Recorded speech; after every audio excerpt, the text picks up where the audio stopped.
আল্লাহর পয়গম্বরের সাহাবী খুবাইব রাদিয়াল্লাহু তাআলা আনহু লা ইলাহা ইল্লাল্লাহু মুহাম্মাদুর রাসূলুল্লাহ জোরে বলেন সাল্লাল্লাহু আলাইহি ওয়াসাল্লাম এই কালিমা মানুষের ধারে ধারে পৌঁছানোর জন্য গিয়েছিলেন।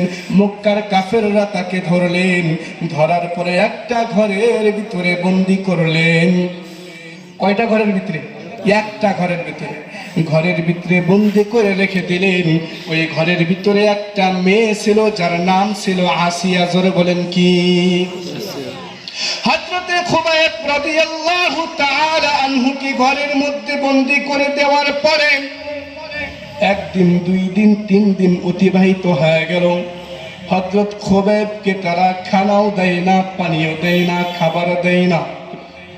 তৃষ্ণাতে কাতর হইয়া মাওলাকে ডাকে, গো মালিক তুমি তাকায় দেখো গো মাওলা,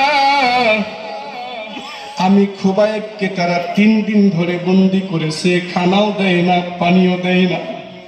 আমি খুবাইব আর খোদার জ্বালা সইতে পারি না।